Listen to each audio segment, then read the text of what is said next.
Welcome to our channel. In today's video, we're diving deep into the history and value of the Washington quarter dollar. Whether you're a coin collector or just curious about what makes these coins so special, you're in the right place.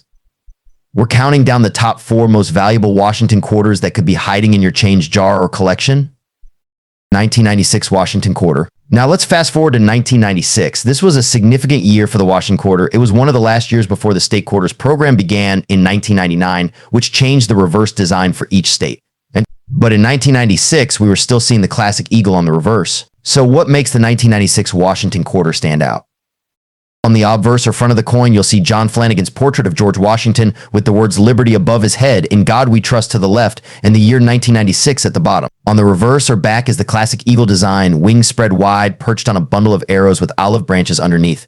Around the top, you'll see United States of America, and just below, E pluribus unum, meaning out of many one. And of course, the word quarter dollar sits at the bottom. Let's talk about mint marks. In 1996, Washington quarters were minted in 3 different locations. Philadelphia, no mint mark. Denver, D mint mark. San Francisco, S mint mark for proof coins. Keep in mind, if you find a quarter without a mint mark, that means it was minted in Philadelphia. Proof coins from San Francisco, on the other hand, were struck with more precision and are often found in coin sets, not in circulation. Now on to the composition. By 1996, the U.S. Mint had long since stopped making quarters from silver. Instead, the standard circulation coins like the Washington quarter were made from a copper nickel-clad composition. The exact breakdown is 91.67% copper and 8.33% nickel. Each quarter weighs 5.67 grams and has a diameter of 24.3 millimeters. While these coins aren't made of silver, certain special proof versions released from the San Francisco Mint might have silver content, but not for the standard circulation coins of 1996. All right, now the part you've all been waiting for, the value. The worth of a 1996 Washington quarter largely depends on its condition and where it was minted. Circulated coins from Philadelphia and Denver are generally worth face value just 25 cents unless they're in exceptional condition. However, uncirculated coins or those with an MS Mint state grading of 65 or higher can be worth around $5 to $10. If you have a quarter in pristine, near perfect condition, it might be worth even more. For proof coins from San Francisco, which were never intended for circulation, these can be valued between $5 and $15 depending on their condition and whether they're made of standard or silver-proof material. One thing to always keep an eye out for is error coins. In some cases, coins can be struck with mistakes that make them highly sought after by collectors. For the 1996 Washington quarter, known errors include off-center strikes, double dies, and clip planchets. If you find one of these errors, the value can jump to hundreds of dollars, depending on the type of error and condition of the coin. 1986 Washington quarter. The Washington quarter first debuted in 1932 to honor the 200th birthday of George Washington, the first president of the United States. This design was meant to be temporary, but it became so popular that the U.S. Mint decided to keep it. From 1932 onward, the Washington quarter became a staple of American currency. The 1986 Washington quarter is part of this long-running series, and while it's not a special anniversary year, it still has an interesting place in U.S. minting history. 1986 marks the midpoint of a decade when the U.S. Mint was producing coins in large numbers, yet silver had been completely phased out of circulating coins by this time. The 1986 Washington quarter is made of a copper nickel-clad composition, meaning the core is copper, while the outer layer is a blend of copper and nickel. This composition was introduced in 1965, replacing the 90% silver quarters of earlier years. So sadly, no silver in this one. On the obverse, you'll see the familiar profile of George Washington, designed by sculptor John Flanagan. His design has graced the front of the quarter since 1932, with only minor adjustments over the years. On the reverse, the classic bald eagle clutching a bundle of arrows with olive branches beneath it symbolizes peace and strength. This design remained unchanged from 1932 until 1998, when the state quarter program began. Now let's talk about mint marks. The mint mark on a Washington quarter can be found on the obverse side, just to the right of Washington's ponytail. For the 1986 quarter, there are 3 possible mint marks. No mint mark produced at the Philadelphia Mint.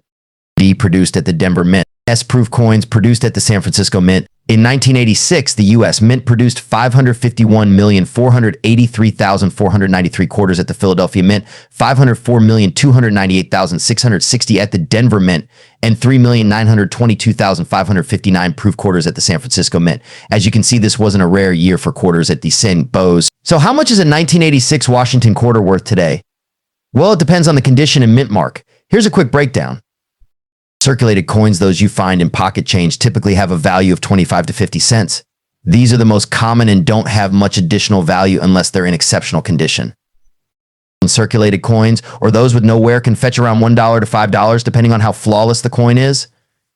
Proof coins from San Francisco, especially in perfect condition, can be worth between $5 and $10 and sometimes more if certified by a professional grading service. Of course, if you come across a coin that's in particularly high mint state graded MS67 or higher, its value could jump significantly. Some have sold for over $100 at auction. 1965 Washington quarter. 1965 was a major turning point for U.S. coinage. Prior to that year, quarters were made of 90% silver. But due to rising silver prices, the U.S. Mint made a big change. They replaced silver with a copper-nickel clad composition. The 1965 quarter was the first to be struck with this new copper-nickel planchet, which means no more silver quarters for circulation. Why did this happen? Well, silver prices were climbing, and the cost to produce silver coins was becoming unsustainable. By shifting to a copper-nickel alloy, the government could continue minting coins without losing money. Now, let's talk about the coin itself. The 1965 Washington quarter features the same design as previous quarters, with George Washington on the obverse and the bald eagle on the reverse. Designed by John Flanagan, this iconic image of Washington has been used on the quarter since 1932.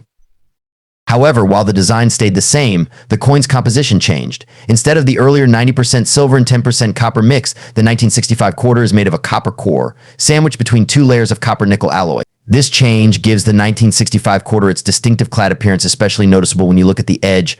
The thin layer of copper is visible, unlike the solid silver edge of pre-1965 quarters. So what is a 1965 Washington quarter worth today? For most circulated 1965 quarters, their value is tied closely to their face value, 25 cents.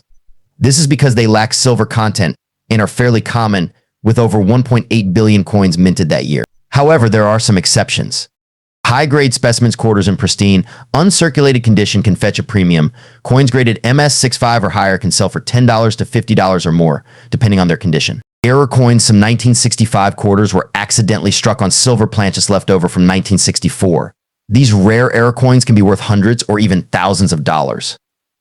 If you think you might have one of these, check the weight. A standard 1965 quarter weighs 5.67 grams, but a silver quarter will weigh about 6.25 grams. Be sure to look for any unusual errors like off-center strikes or double dies, which can also increase a coin's values. Here's how you can tell if your 1965 quarter is valuable. Check the weight as mentioned earlier. A silver error quarter will weigh slightly more than a regular 1965 quarter. Look at the condition. A higher grade quarter without scratches, dings, or wear will be worth more, especially if it's in mint condition. Search for errors. Any unusual errors, such as missing details, off-center strikes, or double die errors could add significant value. Mint marks? Not in 1965, you'll notice that there are no mint marks on 1965 quarters. This is because the U.S. Mint suspended the use of mint marks from 1965 to 1967 to discourage hoarding. Did you know there was a coin shortage in the early 1960s? The rising demand for coins and the growing value of silver caused a scarcity of circulating coins, which is one reason why the U.S. Mint moved away from silver.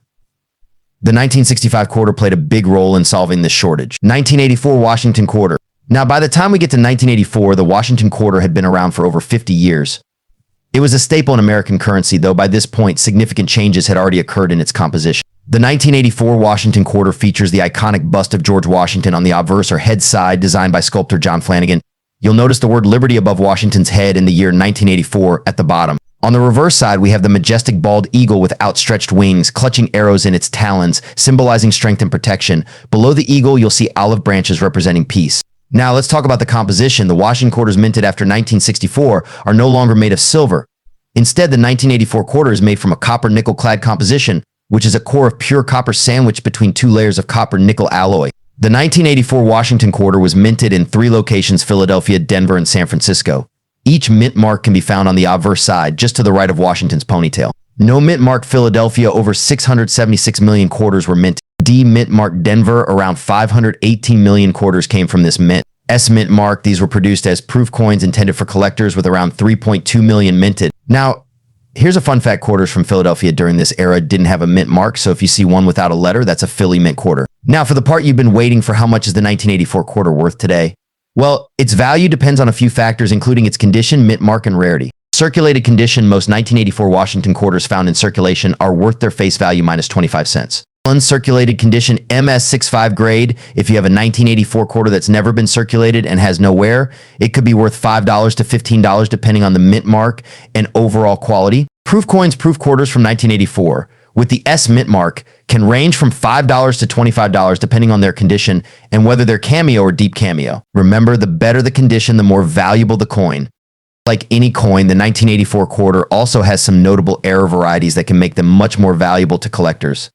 Off-center strikes quarters that were struck off-center can be worth anywhere from $20 to $100 or more, depending on how extreme the error is.